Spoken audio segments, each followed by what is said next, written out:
The Ultima Imperatrix, the animal genetically engineered and made for stardom. Powerful enough to bring down theropods and sauropods alike, made for the arena and spectacle of millions. Will this animal cut it in the wild? Today on GojiCenter, we are bringing to light our first genetically modified hybrid dinosaur and spotlighting her biology, traits, and abilities to see if this new hybrid has what it takes to grow up and survive in Isla Sorna. Or might the would-be empress find her reign derailed the moment she hatched from an egg? It's time to find out.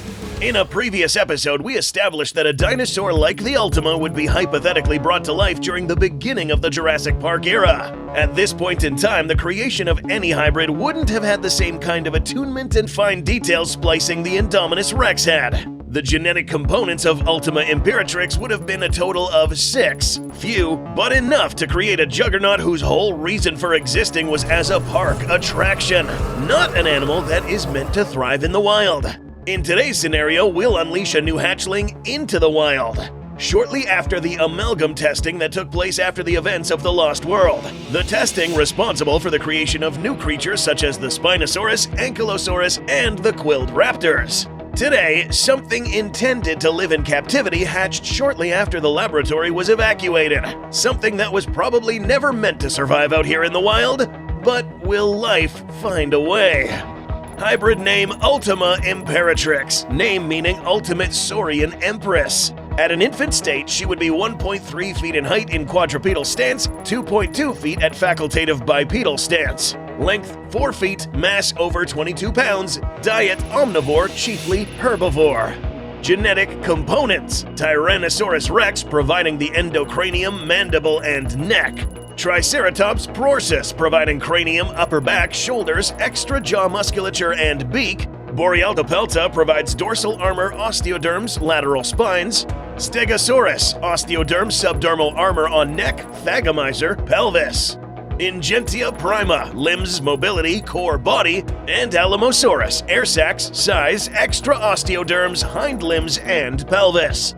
Before we move on, we'd like to invite you guys to play a fun little game while you watch the rest of this episode. Throughout this mini-documentary, there will be 10 hidden redemption codes that will randomly appear. First 10 people to click the link below and enter the code will get a free audiobook copy of Prehistoria. In the spirit of walking with dinosaurs and presented by GojiCenter's lead in-house researcher, this is a trek back 70 million years ago to showcase the life of a raptor like never seen before, after the life of one is upended by an encounter with a trio of dangerous predators. One part story, one part science, this is one for any dinosaur fan.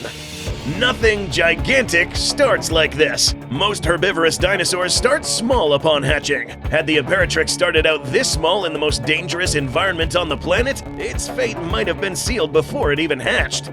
This is where T-Rex in the mix might cinch for it. Little known fact about dinosaur eggs is that theropods have some of the largest in the fossil record. Not only the biggest egg belongs to a theropod, but tyrannosaur eggs are nearly double the size of herbivorous dinosaurs, similar in size to T-Rex as adults. This would give the hybrid a more developed form and larger body size upon hatching. Hitting the ground and running at almost 2 feet long and 5 pounds, the Ultima would be big enough to defend itself from smaller threats in the undergrowth like mammalian predators and compies. Still, there are bigger threats in the forest with millions of years worth of instinct teaching them how to kill young dinosaurs before they become adults.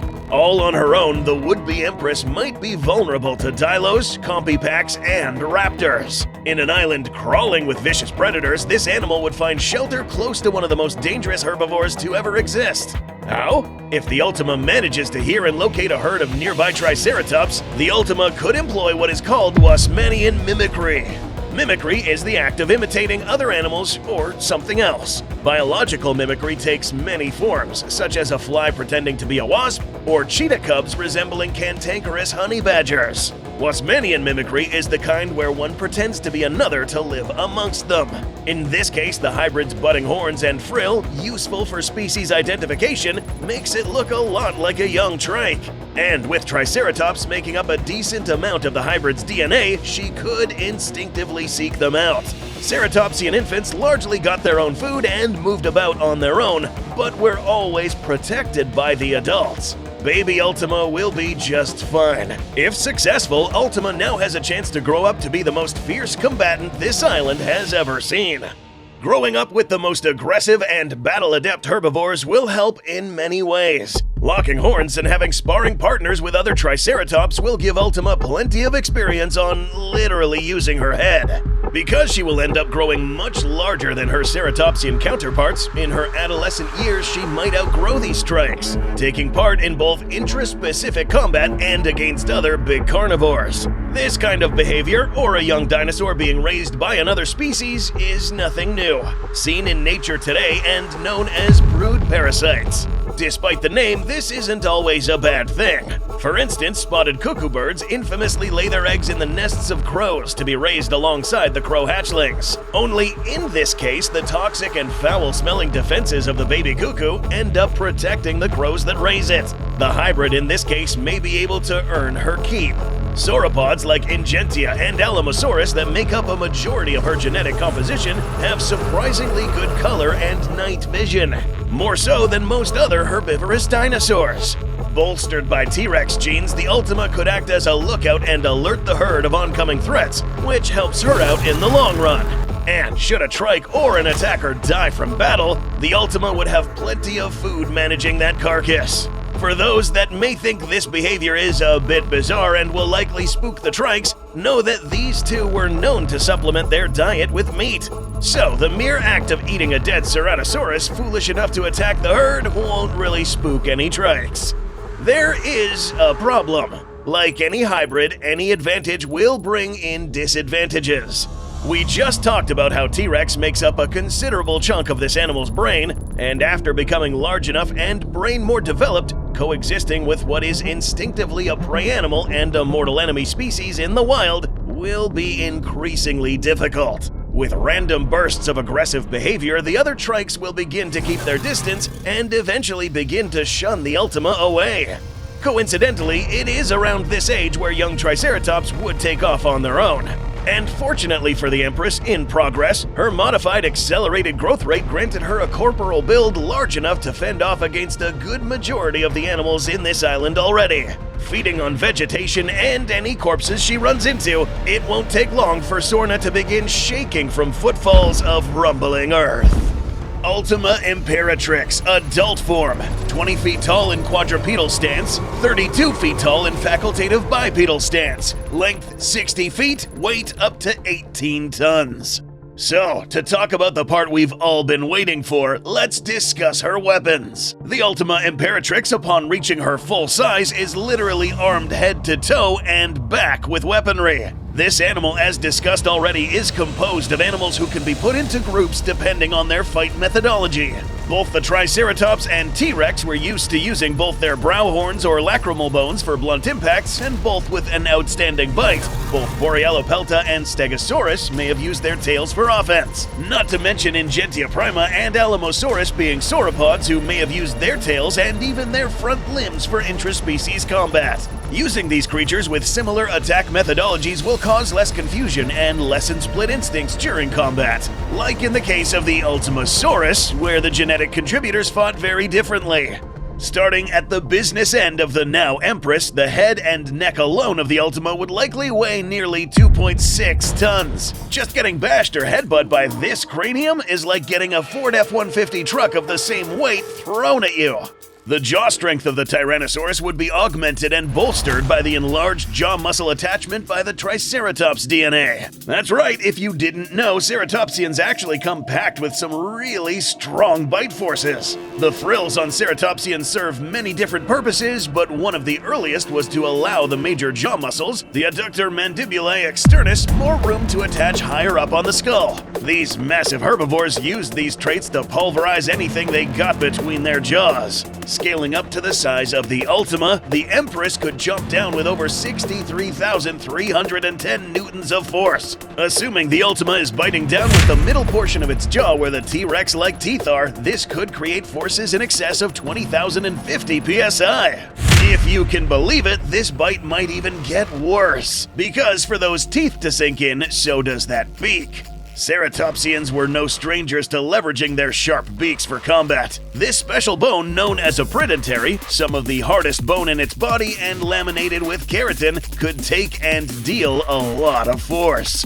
Mounted on this skull, the beak wouldn't bite down as hard as you might think because it is pretty far away from the middle portion of the mouth where the hardest bite force would be. Despite this, we estimate that this beak could still produce 9,700 psi, carving these sharp edges of the beak deep into the tissue like the most lethal shears ever seen in the animal kingdom. The Ultima comes packing a pair of prongs over 2 meters long, and putting all its force behind these sharp points is going to be lethal. A stationary lunge or fencing maneuver with these horns could potentially produce well over 20,401 newtons of force. In a perfect stab, this could land a blow of over 7,400 psi. It gets even worse if Ultima was managing to get some speed behind her. While she wouldn't be breaking any land speed records at only 9.5 miles per hour, being 18 tons turns her into a living freight train. Once up to full speed against a target too slow or incapacitated to get out of the way, her horns wind up striking with an imperial 29,000 psi. This wouldn't just punch a hole in something, but it would send shockwaves through the body that can rupture organs not even directly hit. Like getting shot with a sniper rifle, doesn't really matter where the bullet hits, just what's connected to it. This hybrid monstrosity is equipped with much more, so strap in because we're only just getting started. Going from the head to the arms, Imperatrix being a quadruped only increases the amount of muscle mass on those forelimbs. Sporting a robust shoulder blade and the same dense musculature early sauropods have for both walking and fighting with their arms, each of the Ultima's forelimbs weigh over 3.5 tons. Factoring in a reasonable swing speed, and a smack from the Ultima would be like getting clobbered by the biggest bear in history times 20. Forces could range from 450 to as high as 867,000 newtons. This would be spread out across the impact site, comparable to a 50-mile-an-hour pickup truck crash. If this talon on the thumb, almost 4 feet long thanks to the Ingentia DNA, makes contact, those numbers and the rending injuries that followed could be catastrophically worse. Any unlucky victim that gets in range would be smacked, grabbed, shoved to the ground, gouged, and crushed. We'll continue down to the body of the Ultima. The armory itself on this animal is an asset all on its own. Ankylosaurus might be the most famous armored dinosaur, but its smaller relatives like Borealopelta put it to shame. Called a nodosaur, these were cousins of the Ankylosaurus that sported drastically thicker armor, upwards of 6 inches thick in this comparatively tiny dinosaur. Research by Michael Habib shows that nodosaur armor is layered multiple times over by sheets of keratin, bone, and underlying fibers woven under the skin. Together, this thick armor acts like hardened plates on top and Kevlar on the bottom. At Ultima's size, the scaled-up version of this armor would mean that not even the mighty bite of a T-Rex would be capable of biting through, which could be up to 2 feet deep in some spots. Down in the underbelly, we have the armored titanosaur coming in, Alamosaurus. Underneath the hide on the flanks and belly are a fine mesh of smaller nodules of bone and dense fibers, acting like a layer of Kevlar and chainmail to protect the undercarriage. Between these and thick gastralia, effectively doubling the ribcage, the Empress is armored above and below. Lining the sides of the hybrid's armor are those formidable spikes, perfect for discouraging a flanking attacker or shoving into a foe when brawling. With some of the longest being over a meter long, these bladed spikes can potentially trap and scissor anything that gets caught between them when the spikes slide past each other. This is especially true on the tail, sporting a battery of spines that are much more effective at a larger size than other options like a tail club. The added height and longer tail thanks to the Alamosaurus additive means that this quasi-thagomizer has a reach of over 8 meters with spikes over 1.5 meters long. With it able to whip back and forth surprisingly fast, this makes approaching the hybrid from the flanks extremely risky. And we've already covered how bad of an idea it is to get in front of it anyways. What would all this weaponry be used on? Much of Site B is not going to be happy about that answer, both carnivore and herbivore alike. There's a few reasons why we mentioned that this animal isn't really meant for living in the wild. Fueling a body like this needs a lot of food. Research on dinosaur metabolism, modern and extinct, will give us some insight as to how much the Empress needs to eat. For every kilogram of body mass, this hybrid would need to eat between 25 and 30 calories of food. And with a mass of over 18,000 kilos, that translates to somewhere between 450,000 and 576,000 calories of food daily. Recall that this animal is mostly herbivorous, with around 70% of its diet being greenery. Thankfully, Sorna has nothing but a bounty of food to offer, likely inhabited by native farmers and then later built upon by InGen. There are a lot of feral crops and high-calorie prehistoric plants all over the island. Breadfruit, a common staple across the Pacific, fueled Maori explorers for centuries before it spread across Latin America. Just one contains 2,200 easily digested calories. But the other 30% is bloody business. Surely you want to hear how Imperatrix acquires this portion of her diet. The Ultima Imperatrix would be what is called a hyper-carnivore. These are predators that certainly eat their fill of bloody meals. A modern example that might be a good comparison is the iconic grizzly bear. With a combination of ambush tactics and sheer stubbornness, the Ultima could still hunt a large number of the big dinosaurs on the island, crunching slower-moving stegosaurus necks and skulls between its jaws, or crushing an ankylosaur with stomps and swipes would provide it a meal for days. Should the hybrid come up against another predator, a defensive swing of that tail might end up netting it another meal. Just like grizzlies, the hybrid might also leverage its huge size and imposing stature to intimidate other predators from their kills. This behavior, called kleptoparasitism, is very common amongst predators big and small. Just like grizzlies, a good chunk of the Ultima's meaty calories might come from bullying other carnivores off their kills. This no doubt will draw conflicts with the other two apex predators of the island. Any T-Rex she encounters might make a very fatal mistake of attacking what they might see as a rival predator or possible prey if they key into the Triceratops' horns. If the buck and doe know better, they will avoid picking a fight lest one of them gets widowed. This walking pile of aggro, however. The Spinosaurus is not only an apex predator in his own right, but one that goes out of his way to kill other apex predators. Eric Kirby's observations and a rumored cut Sorna sequence from Camp Cretaceous makes it very clear that this is one dinosaur who goes looking for a fight. This is one fight where the Spino's typical key advantage, weight, is reversed. Ultima is too armored for the sailback's claws and teeth to do much damage. Even a late adolescent Ultima would be able to have a decent chance against an aggressive Spinosaurus. Given her weight and a heavily armored body would make it a risky move to get anywhere near an intelligent animal with many weapons at her disposal. Yeah, you can see why this might not end up too well for the Spino. If it shows the sense it did when confronted by fire or a triumphant T-Rex duo, it too will run after failing to kill the Ultima. This leaves the Imperatrix with a run of the island in places that suit her, and any predators who survive an encounter with her will soon learn to avoid and give up kills if the giant gestalt monster arrives. The Ultima would be the apex predator and an apex scavenger. Staking out near popular game trails like the one we saw in the Lost World would make this even easier. And it is here she would also find a beast fit for the Empress. These same game trails and riverways are frequented by the island's Brachiosaurus and Mamenchisaurus herds. Upwards of 30 to 60 tons apiece. In real life, these were formidable animals. Their InGen counterparts, however, have let's say a less impressive track record against theropods. Ramming those huge horns into the flank of a big target, bursting vitals and rupturing blood vessels with the shockwaves, this would be more than enough to make quick work of giants multiple times her size. Now, note that this animal wouldn't crash the entire ecosystem by recklessly killing, but it would be a dominant presence anywhere it went. This animal of sheer size, whose purpose is to be an entertainment combat animal, may have been able to settle into this ecosystem quite easily. Her reign, however, might find itself challenged in a scenario where another hybrid devastated Isla Nublar. Another hybrid who, by accident or searching for new domains, arrived on the shores of Site B.